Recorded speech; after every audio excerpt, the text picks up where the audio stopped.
coba mikrofonnya di maksimal aja ya mbak, sampai maksimal ya, mungkin masalah jaringan. Oh ya, boleh dicoba di logout dulu lalu login lagi, masuk lagi, nggak apa-apa mbak ya, karena kita kelasnya online ya, jadi kalau mungkin ada masalah jaringan sedikit, mungkin suaranya agak kecil atau gimana gitu ya. Oke, dicoba dulu aja mbak Rara, silakan.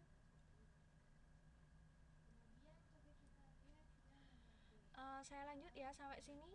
Fungsi hati selain sebagai alat pengeluaran, yang pertama penawar racun, yang kedua menyimpan gula dalam bentuk glikogen, yang ketiga mengubah provitamin A menjadi vitamin A, lalu selanjutnya membentuk urea dari sisa-sisa metabolisme protein, kemudian urea dikeluarkan bersama urin. Ada yang tahu urea itu apa? Boleh ditebak?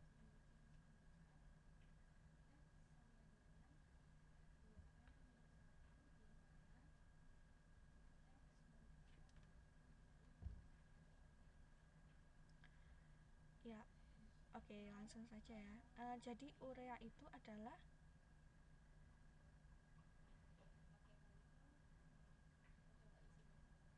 jadi ini mbak, kita sedang membicarakan fungsi hati selain sebagai alat pengeluaran ya.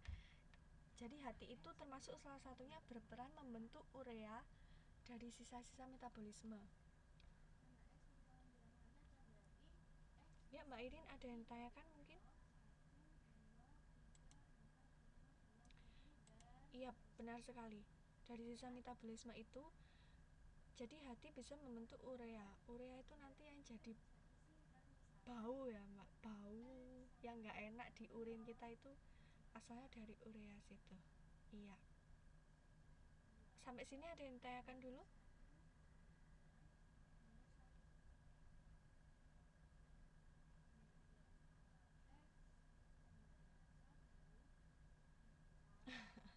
Beda mbak, beda.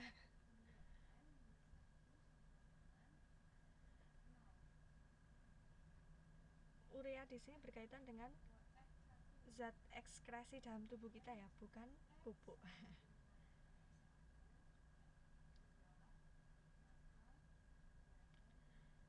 Saya ulangi lagi.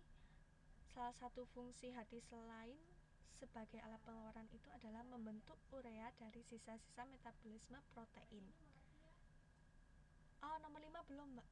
Belum ya. Jadi urea itu adalah salah satu zat dari sisa metabolisme. Nah, dari urea itu yang terbentuk zatnya yang sebagai bau ya, jadi nanti jadinya bau dalam urin itu disebut urea. Iya. Lalu yang terakhir ini tempat pembentukan protombin menjadi fibrinogen. Nah, protombin sendiri itu apa? Protombin itu adalah proses pembentukan protein yang tidak berguna bagi tubuh. Nah, jadi itu menjadi fibrinogen.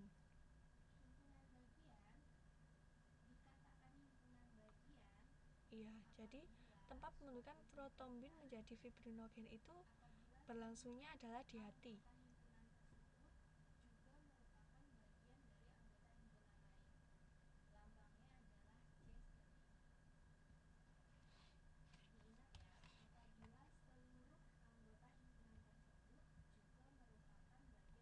Nah, untuk fibrinogen itu sendiri, ini merupakan zat yang bisa membantu menyembuhkan luka.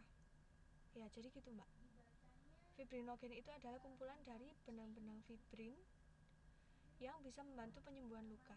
Nah, itu salah satu prosesnya ternyata ada di hati.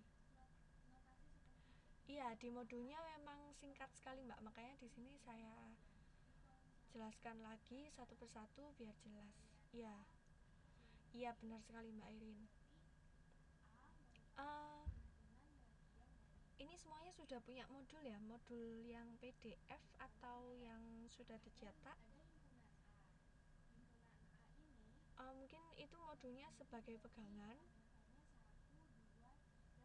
Yang saya sampaikan hampir sama dengan modul, tapi mungkin PDF semua ya. Oh ya udah, nggak apa-apa. Yang saya sampaikan di sini hampir sama dengan modul, cuma mungkin agak lebih saya perjelas karena di modul itu singkat-singkat semua ya. Oke, sampai sini ada yang ditanyakan? Kalau nggak ada, kita lanjut ya. Next. Nah, tadi kita sudah belajar tentang bagian-bagian paru-paru, bagian-bagian hati. Sekarang kita mengenal bagian-bagian ginjal. Yang pertama, kita lihat yang tebal ini dulu. Yang pertama adalah pelvis. Yang paling perlu diingat adalah bagian-bagian yang tebal. Yang hulfnya tebal, pelvis itu adalah ini, posisinya di sini. Nah, jadi ini namanya pelvis. Kemudian yang kedua adalah medula. Medula itu diingat-ingat, ini bentuknya mirip mungkin kipas ya mbak, mirip kipas atau jamur. Ini namanya medula, warnanya merah. Dan kemudian ada korteks. Korteks itu bagian yang luar ini. Nah, jadi di luar ini adalah korteks. Bagian-bagian tadi yang saya sebutkan itu sendiri artinya apa? Di sini bisa kita lihat korteks itu kulit ginjal. Oleh karenanya dia ada di bagian paling luar. Korteks. Kemudian medula itu sendiri sumsum ginjal. Terlihat seperti sumsum di sini. Ini namanya sumsum ginjal, ada banyak. Dan kemudian bagian yang lebih dalam lagi, pelvis artinya rongga ginjal. Jadi ini adalah rongga, mirip seperti urat. Di sini juga ada pembuluh darah, 2 pembuluh darah dalam ginjal. Yang pertama pembuluh darah arteri yang warnanya merah, dan pembuluh darah vena yang warnanya biru. Nah, saya punya tebakan lagi. Apa bedanya pembuluh darah arteri dan pembuluh darah vena? Silakan, siapa yang mau jawab?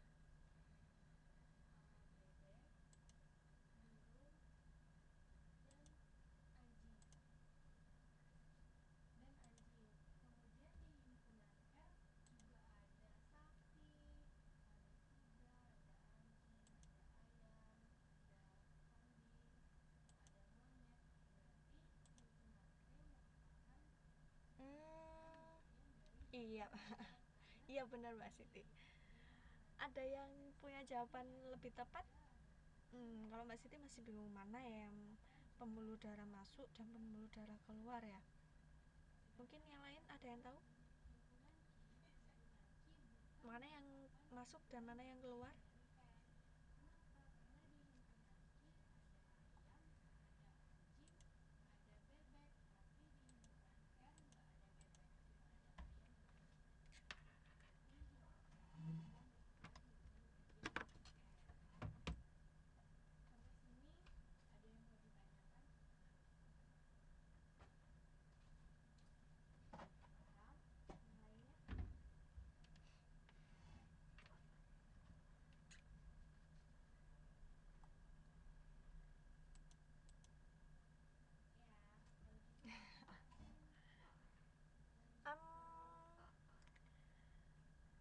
Saya jelaskan lagi ya.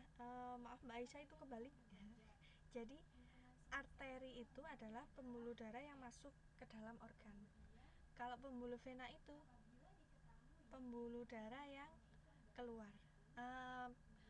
Dulu pernah kita dengar kalau pembuluh vena itu kata lainnya adalah pembuluh darah balik. Nah, kenapa disebut pembuluh darah balik? Karena dia keluar dari organ ke seluruh tubuh lagi. Nah, jadi yang masuk itu arteri, yang keluar itu vena. Oke ya, diingat-ingat lagi ya, bedanya arteri dengan vena. Lalu di sini ada bagian lain lagi, namanya ureter. ini merupakan urat ginjal. Ya, di sini ureter, di sini ada urat ginjal. Lalu ada juga namanya calicus. Ini kita bacanya calicus. Boleh Mbak, silakan. Cara mengingatnya vena biar gampang. Calicus itu namanya artinya penampung berbentuk cangkir tempat urin berkumpul. Nah, di sini ada bagian seperti ini ya. Ini namanya calicus. Jadi tempat berkumpulnya urin di sini namanya calicus. Yang paling perlu diingat-ingat yang dicetak tebal ini ya, pelvis, medula, dan korteks. Korteks itu kulitnya ginjal, medula itu sumsum yang merah-merah ini, dan pelvis itu rongga ginjal. Nah, gampang sekali ya. Oke, kita lanjut ya. Next.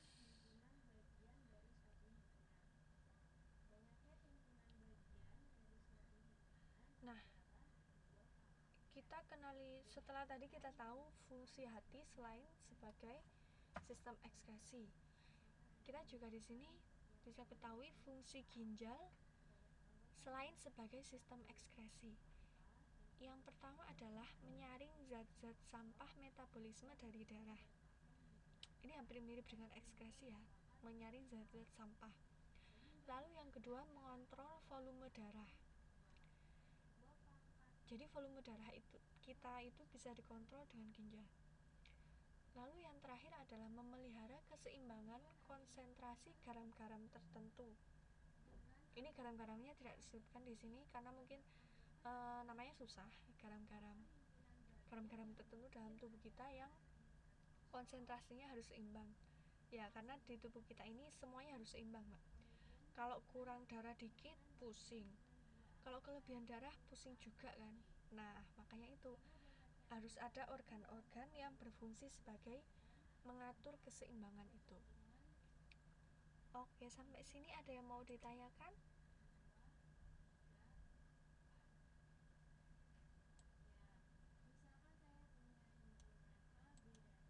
Kalau nggak ada, saya lanjut.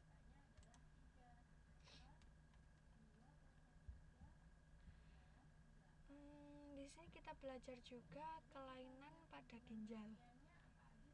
Mungkin yang pertama itu semuanya udah pernah dengar ya. Batu ginjal adalah batu yang terbentuk dari kelebihan asam urat, kalsium, fosfat, dan asam oksalat di dalam ginjal. Jadi kalau ada orang sakit batu ginjal itu, oh ternyata dia itu kelebihan asam urat, atau mungkin bisa jadi kelebihan kalsium, kelebihan fosfat, atau asam oksalat. Nah, itu dia kenapa sebenarnya ginjal itu fungsinya juga sebagai organ keseimbangan konsentrasi. Karena semua zat-zat yang ada dalam tubuh kita ini harus seimbang. Nggak boleh kelebihan. Nah, kayak gitu kelebihan sedikit sudah bisa jadi sakit batu ginjal. Tidak bisa kekurangan juga. Nah, oke ya. Lalu yang kedua, pyelonefritis, artinya radang keseluruhan bagian ginjal.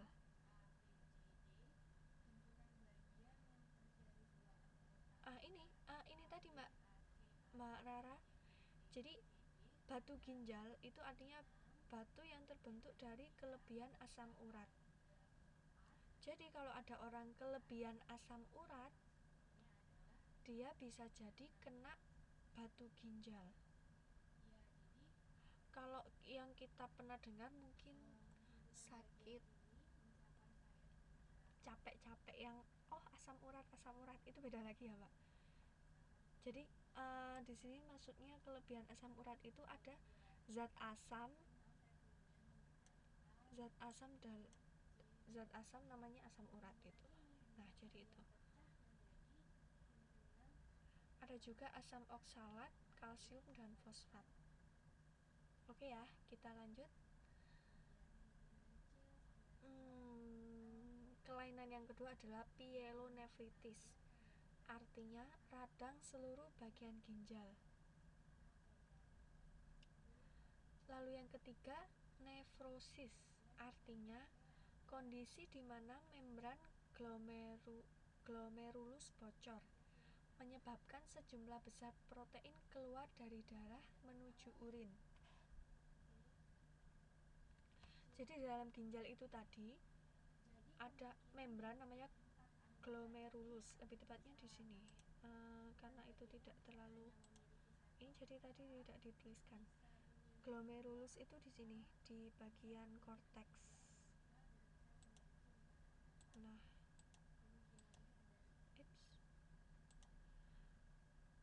ketika glomerulus itu bocor, menyebabkan sejumlah besar protein keluar dari darah menuju urin.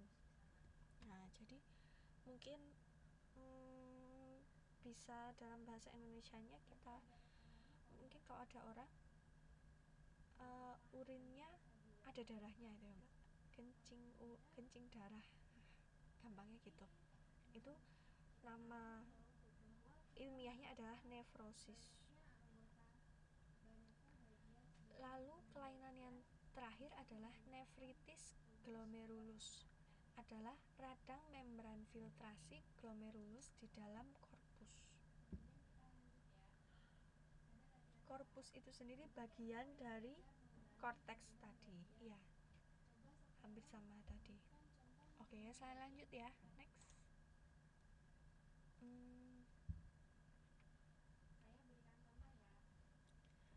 Setelah tadi kita tahu bagian-bagiannya dalam gambar,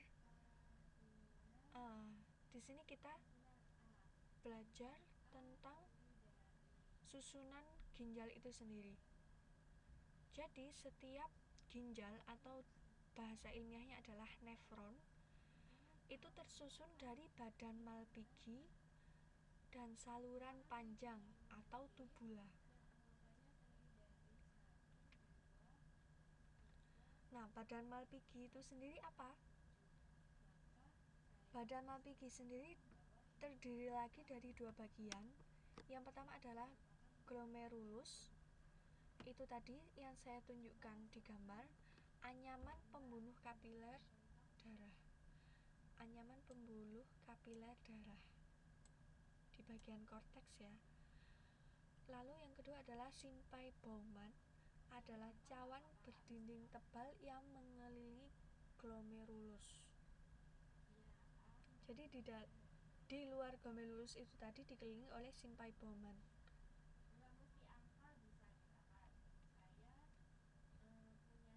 Saya tunjukkan lagi ya, badan Malpighi dan jadi badan Malpighi itu di sini tadi. Ini bisa disebut yang dalam-dalam ini, yang berbentuk agak bulat seperti kipas dan lain-lain ini adalah bagian badan Malpighi, bagian dalam ginjal istilahnya. Lalu sebentar, saya lihat lagi.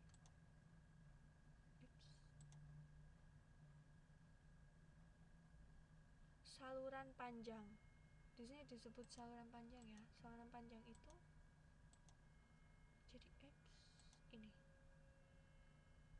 salurannya, ini ureter itu sendiri ya, urat-uratnya itu. Oke ya. Nah, jadi itu susunan dari ginjal kita. Kita lanjutkan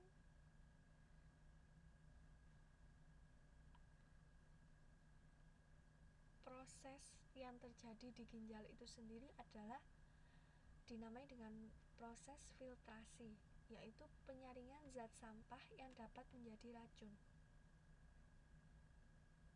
Terjadinya filtrasi di glomerulus, zat yang dihasilkan disebut filtrat glomeruli. Zat tersebut kemudian masuk ke simpai Bowman. Jadi prosesnya seperti itu ya. Pertama adalah penyaringan, filtrasi itu nama lainnya penyaringan di glomerulus, menghasilkan zat yang disebut filtrat glomeruli. Lalu masuk ke Simpaiboman yang bagian luar tadi. Nah, prosesnya seperti itu. Ya, kita balik lagi, Mbak Airin. Simpaiboman itu adalah cawan berdinding tebal yang mengelilingi glomerulus. Kalau saya tunjukkan di gambar itu ini. Nah, ini bagian-bagian ini. Kita kan tadi sudah sebutkan nama-namanya apa aja. Oh, ini arteri, ini korteks, ini medula, ini pelvis. Nah, secara garis besar ginjal sendiri itu dibagi menjadi dua, yaitu yang dalam dan yang luar. Nah, yang luar ini namanya Simpaiboman. Sedangkan yang dalam, yang bagian bentuk-bentuknya aneh-aneh ini namanya badan Malpighi. Jadi bisa disebut kalau yang luar itu namanya Simpaiboman, yang di lebih dalam-dalam ini namanya badan Malpighi.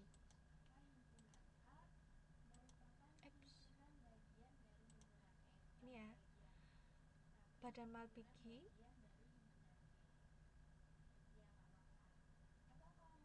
Dan Simpaiboman. Oke ya. Saya ulangi lagi. Filtrasi ini proses yang terjadi di ginjal kita. Yang pertama itu filtrasi, nama lainnya adalah penyaringan. Filtrasi itu artinya penyaringan. Jadi filtrasinya ini terjadi di glomerulus. Glomerulus itu sendiri adanya di badan Malpighi. Nah, setelah itu menghasilkan zat yang disebut filtrat glomeruli dan kemudian masuk ke Simpaiboman. Kemudian dikeluarkan lewat urin. Nah, jadi prosesnya seperti itu. Setelah dari glomerulus masuk ke Simpaiboman, dikeluarkan lewat urin. Next. Ini bisa dibaca-baca lagi nanti di modul.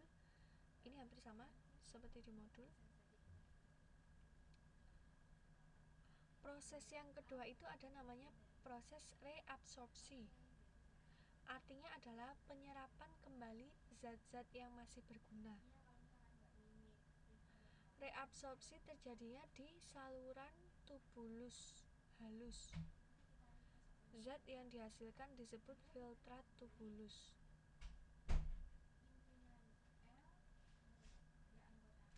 Jadi setelah tadi ada proses filtrasi, di dalam ginjal juga terjadi proses namanya reabsorpsi. Setelah disaring, intinya setelah disaring, zat-zat yang tidak tersaring dibuang, lalu direabsorpsi, diserap kembali. Mungkin ada zat-zat yang masih berguna itu diserap kembali. Nah, hasil dari reabsorpsi ini sendiri adalah filtrat tubulus. Oke ya. Setelah yang pertama tadi prosesnya namanya filtrasi, proses yang kedua namanya reabsorpsi, lalu proses yang ketiga namanya adalah augmentasi. Artinya pengumpulan zat yang tidak berguna untuk dikeluarkan dari tubuh. Augmentasi dilakukan melalui tubulus colectivus dan dibawa menuju rongga ginjal.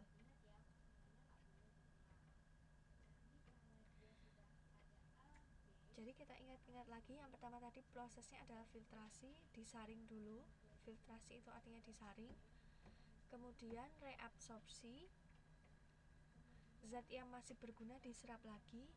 Lalu augmentasi, pengumpulan zat yang tidak berguna.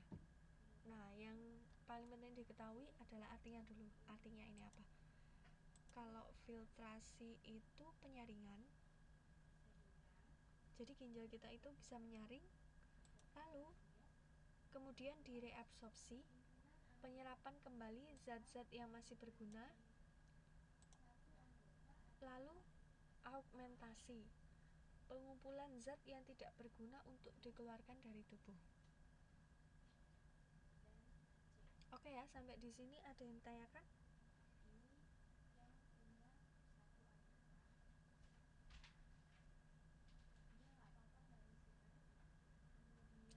ada, kita lanjut.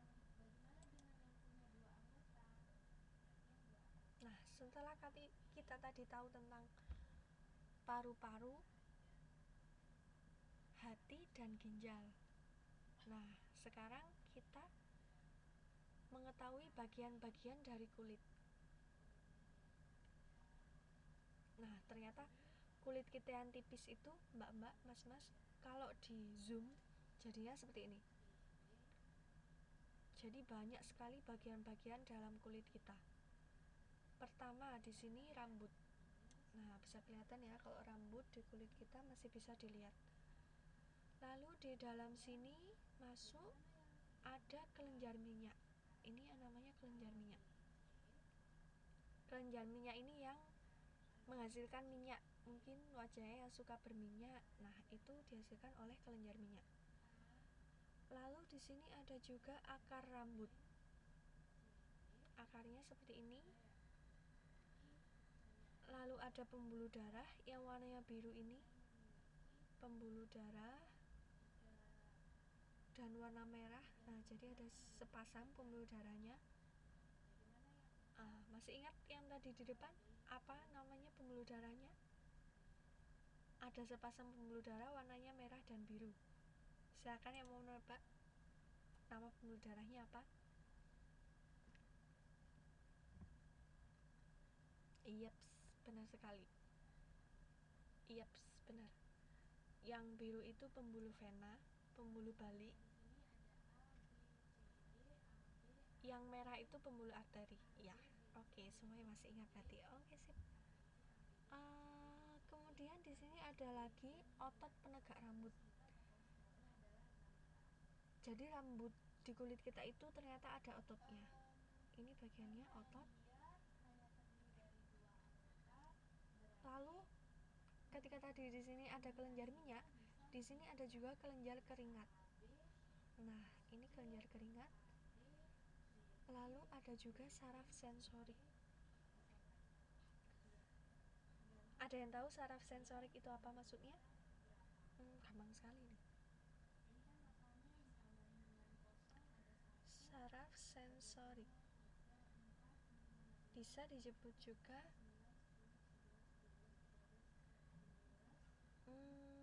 ya, boleh Mbak Siti. Sensorik di sini maksudnya perasa. Jadi kenapa kita kalau misalkan bisa merasa dingin, bisa merasa panas, karena di kulit kita ada saraf itu, saraf perasa.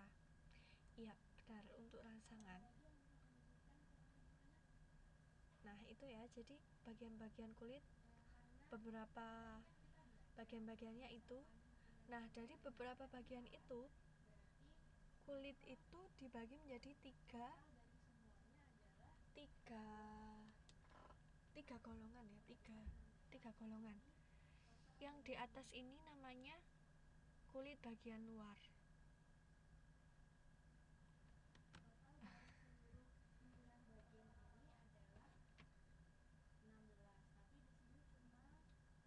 Mungkin bisa juga Mbak Is. Oke, kita lanjut ya. Kulit bagian luar itu kita sebutnya epidermis. Epidermis adalah kulit bagian luar. Nah, jadi yang di bagian sini merah-merah ini, ini namanya epidermis. Yang menerima rangsangan dari luar itu adalah epidermis ini. Lalu bagian yang agak ke dalam ini disebut dermis atau kulit jangat. Nah, karena di sini di bagian dermis ini paling banyak ada kelenjar minyak, ada kelenjar keringat, ada akar rambut dan lain-lain. Ini disebut kulit jangat. Lalu yang bagian paling dalam namanya hipodermis. Hipodermis ini di sini ada saraf sensorik, ada pembuluh darah bagian sini. Nah, jadi ada tiga. Yang perlu diingat, bagian sini adalah epidermis. Cara mengingatnya gampang. Kalau epi itu namanya luar, jadi epidermis kulit bagian luar. lalu dermis, bagian-bagian keseluruhan kulit itu sendiri, lalu hipodermis, kulit bagian dalam. Nah, bagus sekali ya gambar kulitnya, Mbak. Sampai sini ada yang mau ditanyakan?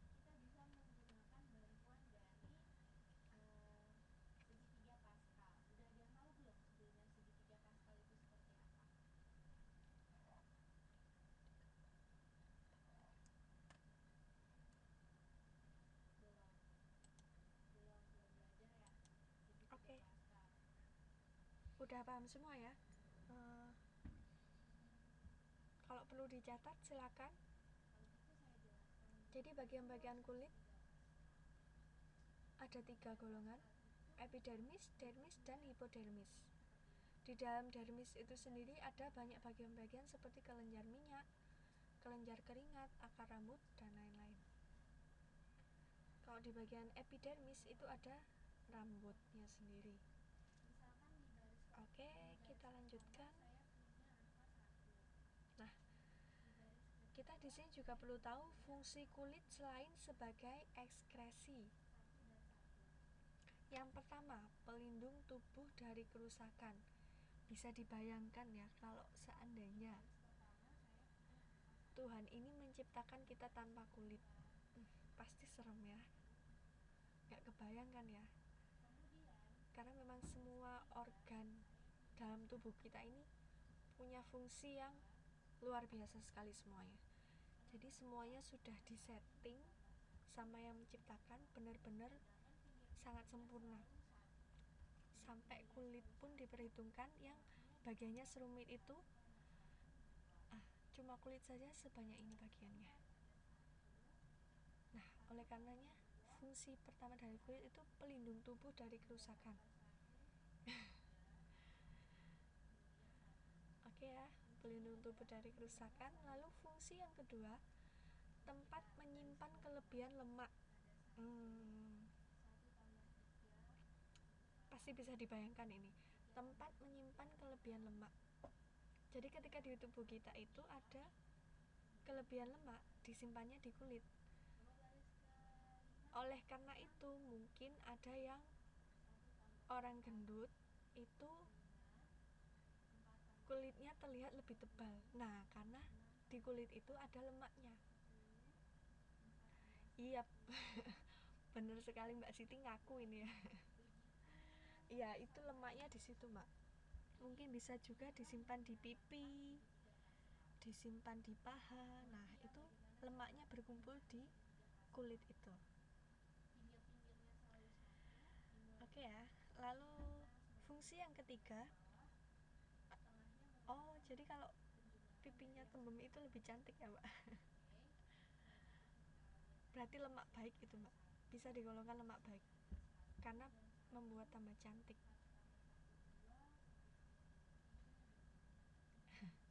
Oke ya, kita lanjut. Setelah fungsi kedua, tempat menyimpan kelebihan lemak,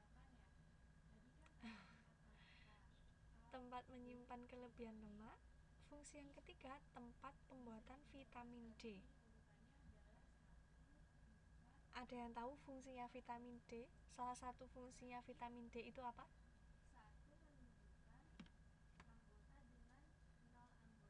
Ya, siapa saja boleh menebak? Iya, benar sekali Mbak Siti.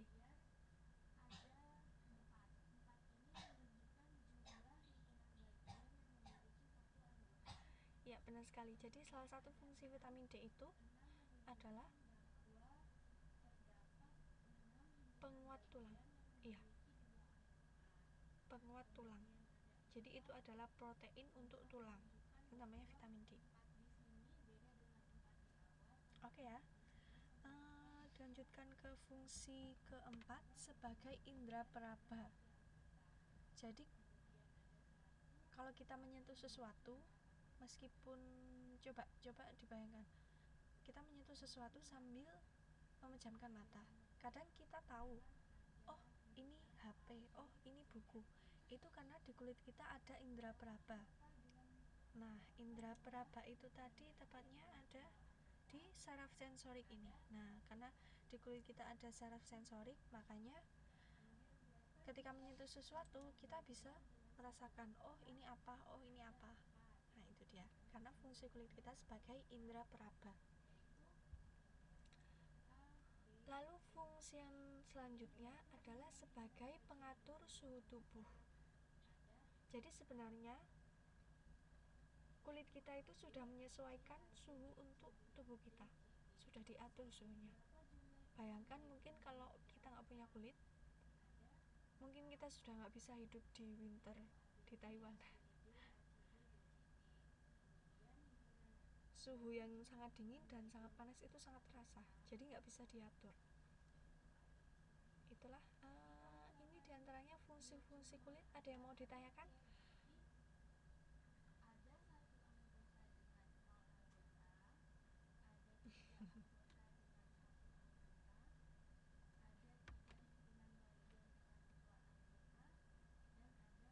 Oke, kalau tidak ada sudah cukup jelas ya, kita lanjut.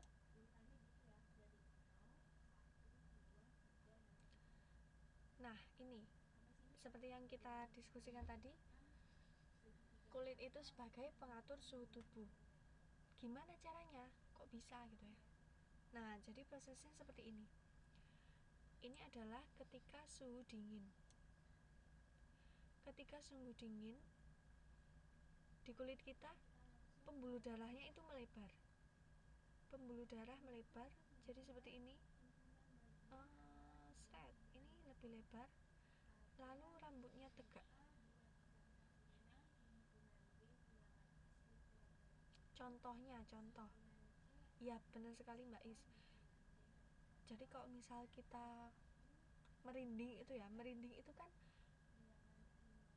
rambut-rambut di kulit kita itu berdiri semua. Nah, itu berarti sedang mengatur suhu dingin, sedang beradaptasi dengan suhu dingin.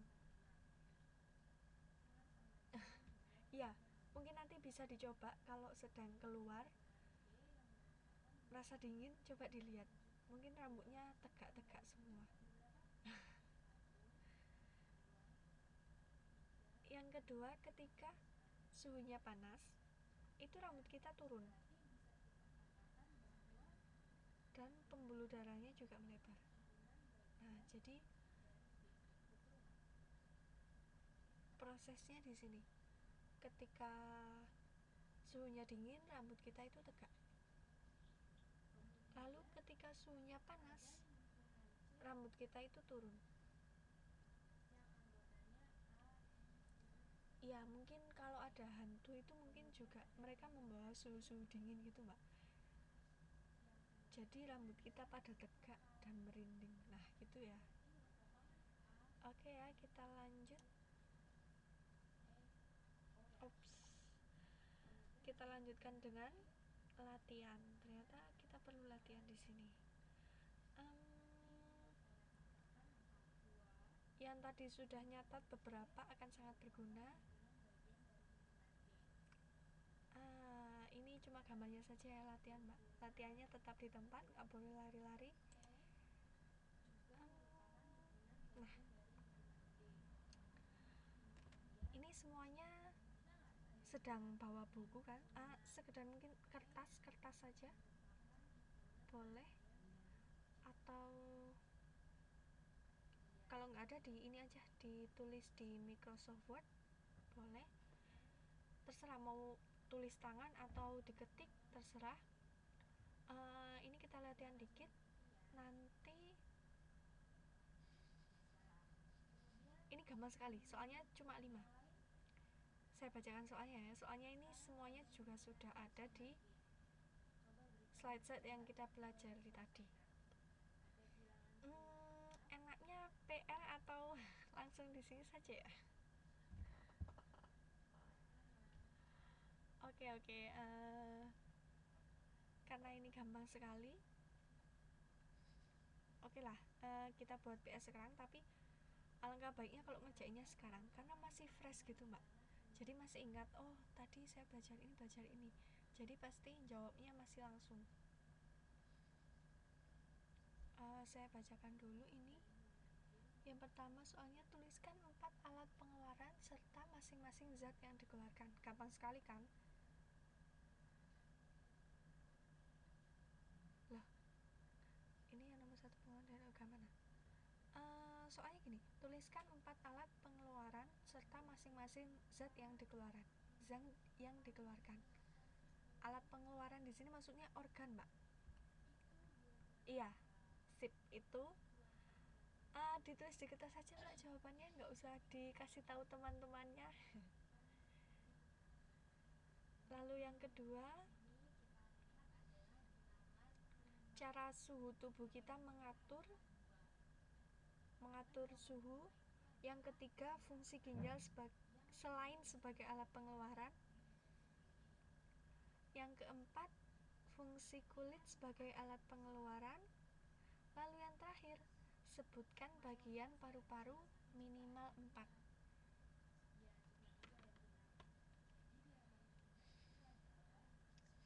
Karena waktunya masih, silakan dikerjakan sekarang saja. Ini gampang-gampang banget, nggak ada yang susah sama sekali.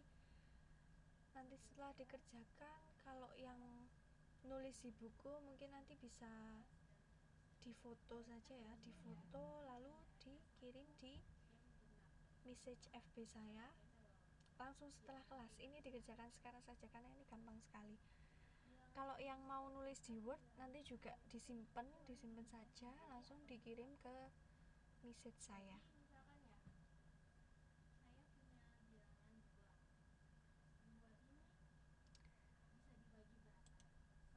Iya, ini nanti dikemukain setelah kelas, nggak harus dijawab sekarang. Boleh ditulis di buku lalu difoto boleh, kalau mau nulis di Word juga boleh. Ini soalnya gampang banget kok, Mbak. Ini cuma mereview.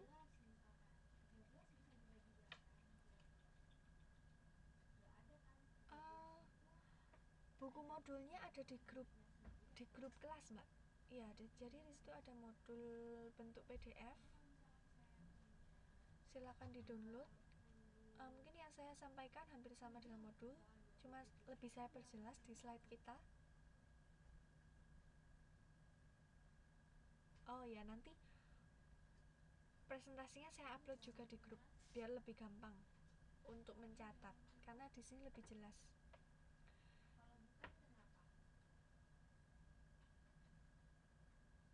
Iya, Mbak Rara bisa langsung di-download di grup. Nanti PPT-nya juga saya upload.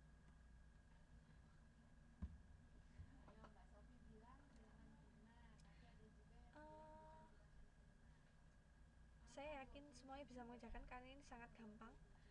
Sebelum kelasnya selesai, mungkin ada yang ditanyakan dulu tentang materi kita hari ini. Ya, ini latihannya, silakan dilihat dulu. Nanti slide-nya saya upload ya, saya upload di grup.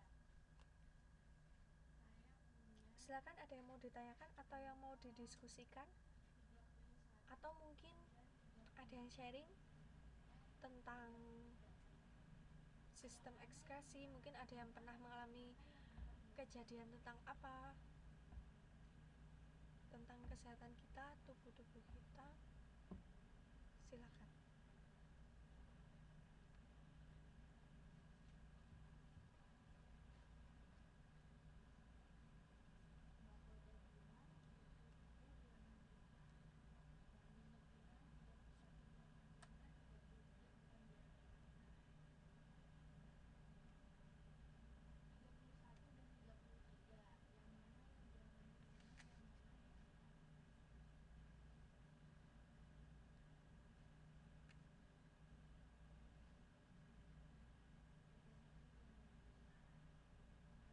Ya, kenapa Mbak Rara? Ada yang mau ditanyakan?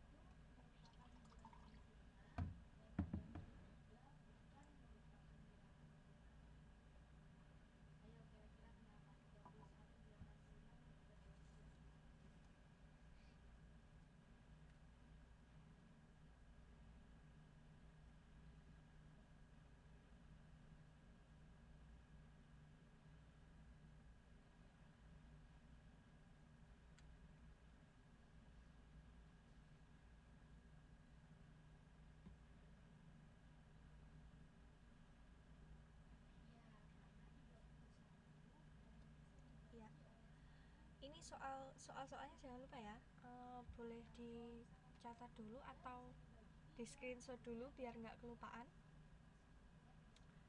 Nanti jawabannya pertama boleh ditulis di kertas, lalu kertasnya difoto, nanti di inbox ke Facebook saya, atau boleh ditulis di Word, nanti di inbox juga ke Facebook saya.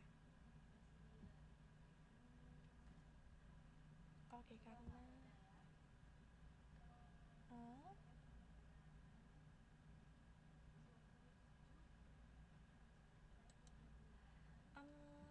jadi begini Mbak Nisa, mohon maaf sekali karena saya bukan dokter. Saya di sini cuma guru ya, mungkin sepengetahuan saya saja.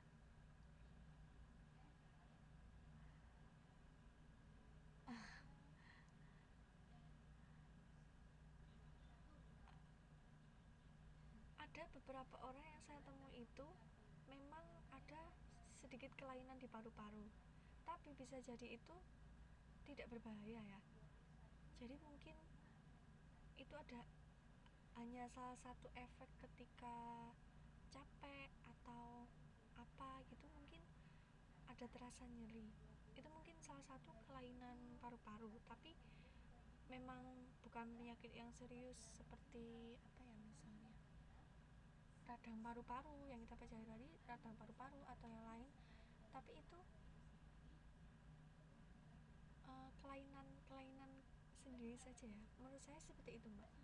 Tapi kalau lebih jelasnya mungkin langsung diperiksakan ke dokter spesialis saja Mbak. Mungkin kalau dokter yang sudah Mbak Nisa datangi mungkin dokter umum, jadi susah mendeteksi penyakitnya, mungkin bisa ke dokter spesialis. Iya, ya jadi gitu Mbak. Mohon maaf karena saya bukan dokter Mbak ya.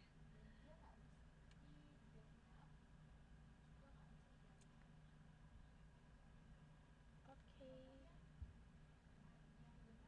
Sebelum kita akhiri kelasnya, saya review sedikit yang perlu diingat yang perlu digarisbawahi dari materi kita hari ini adalah ini perlu digarisbawahi, ini perlu digarisbawahi ya. Jadi kita belajarnya santai tapi serius, itu nanti jadi sukses. Oke. Lalu hari ini kita belajar tentang sistem ekskresi, artinya adalah pembuangan zat sisa metabolisme. Organ-organ sistem ekskresi itu sendiri ada 4. Yang pertama paru-paru, kedua hati, ketiga ginjal, dan kulit. Kita sudah belajar bagian-bagian dari masing-masing. Paru-paru bagiannya ini, hati bagiannya ini, ginjal bagiannya ini, dan kulit bagiannya ini. Zat yang dikeluarkan itu ini. Nah, ini kayaknya ada di soal ya, gampang banget kan. Paru-paru itu mengeluarkan karbon dioksida dan air. Kalau hati mengeluarkan empedu, kulit mengeluarkan keringat, dan ginjal mengeluarkan urin. Kita juga sudah belajar kelainan-kelainan pada masing-masing organ. Nah, itu. Oke. Jangan lupa latihannya dikerjakan. Kalau bisa langsung sekarang karena ini gampang sekali.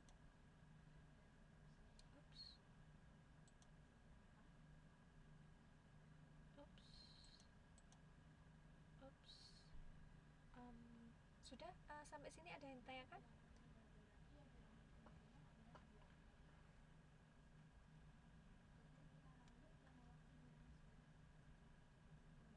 Oke ya, cukup jelas ya. Jangan lupa latihannya dikerjakan.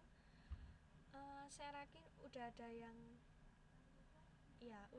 selesai tugasnya karena gampang sekali. Setelah lagi ininya saya upload, slide-nya saya upload.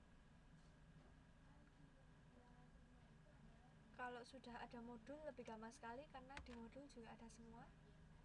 Oke ya, kita cukupkan sampai di sini kelasnya. Jangan lupa latihannya segera dikirim kalau sudah selesai. Saya tunggu di Facebook ya. Oke, sekian dari saya. Mungkin ada yang tanyakan lagi, Mbak Airin? Iya, jawabannya saja Mbak, nggak perlu soalnya. Soalnya tadi cukup di screenshot atau di foto saja ya. Oke. Oke. Terima kasih banyak atas kehadirannya malam ini. Karena tadi kita awali dengan doa, kita akhiri juga dengan doa. Silakan berdoa menurut kepercayaan dan agamanya masing-masing. Berdoa dimulai.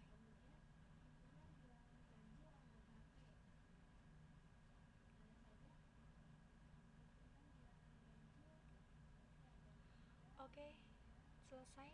Sekian, terima kasih dari saya. Saya tunggu tugasnya. Karena gampang sekali, boleh langsung dikirim. Terima kasih. Sampai jumpa. Assalamualaikum warahmatullahi wabarakatuh. Selamat malam semuanya. Selamat beristirahat.